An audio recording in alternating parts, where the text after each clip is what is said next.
ஆண்டவராகிய இயேசு கிறிஸ்துவின் நாமத்தினாலே உங்கள் யாவருக்கும் அன்பான வாழ்த்துக்களை நான் தெரிவித்துக் கொள்ளுகிறேன். மற்றொரு காலை பொழுதை தேவன் நமக்கு தந்த கிருபைக்காய் ஆண்டவருக்கு நன்றி கூறுகிறேன்.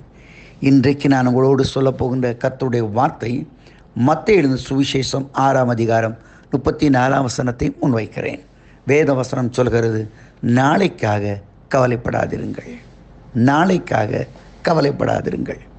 என் அன்புக்குரிய சகோதர சகோதரிகளே, இந்த உலகத்தில் வாழ்கின்ற ஒவ்வொரு மனிதனும் நாளைய குறித்த சிந்தனையோடு வாழ்கிறான். நாளைக்கு என்ன பண்ணுவோம், நாளைக்கு என்ன ஆக போவோம், நாளைக்கு நான் எப்படி வாழ போகிறேன் என்பதெல்லாம் பார்க்குறோம். காலையில் எழுந்த உடனே வெளியே போய் பாருங்களேன், எத்தனை பேர் ரோட்டில் நடக்க ஆரம்பிக்கிறாங்க, எத்தனை பேர் கையை காலை ஆட்டுறாங்க. சில முடியலன்னா கூட கழுத்தை நெளிச்சு நாளைய தினக்காக தங்களை ஆயத்தப்படுத்தி கொண்டு இருக்கிறார்கள். ஆனால் நாளை தினம் நம்முடையதல்ல, நம்முடைய கரங்களிலே இல்லை. ஒரு நாள் பிறப்பது நீ அறியாயே என்று வேதவசனம் சொல்கிறது. நாளைய தினத்திற்காக கவலைப்படுக அநேகருடைய வாழ்க்கை. என் பிள்ளைக்கு நாளைக்கு என்னாகுமோ, என் மகனுக்கு என்னாகுமோ என்றெல்லாம் கவலைப்படுக அநேகரோடு நான் பேச விரும்புகிறேன். என் அன்புக்குரியவர்களே, கர்த்தர் தான் நாளைய தேவனாக இருக்கிறார். அவர் இன்றைய தேவன் மாத்திரமல்ல, நாளைக்கும் அவரால் தான் முடியும். ஆகவே தான் ஆண்டவர் சொன்னார், எதை நம்ம சொன்னாலும் நாளைக்கு கர்த்தருக்கு சித்தமானால் உன்னை சந்திப்பேன் என்று சொல்லுங்கள் என்று அப்போஸ்தலனாகிய பவுல் மிக தெளிவாக சொல்லுகிறார். இன்றைக்கு உங்களுடைய வாழ்க்கையை பற்றி என்ன நினைக்கிறீர்கள்? கொஞ்சம் யோசித்து பாருங்கள்.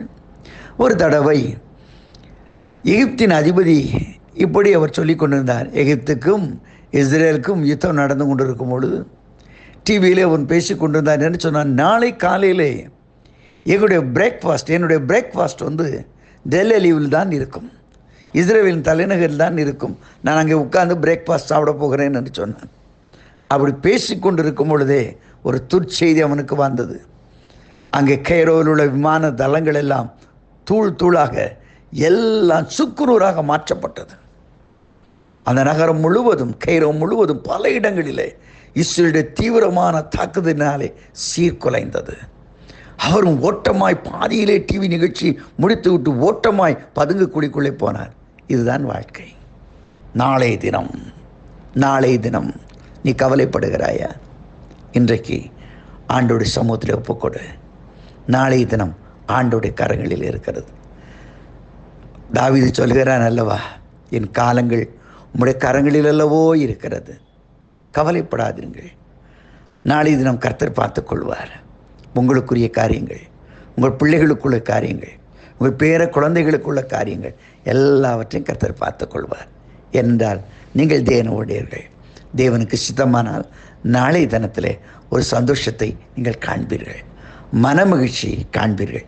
இன்றைக்கு கர்த்தர் உங்களை கொடுத்திருக்கிறார்.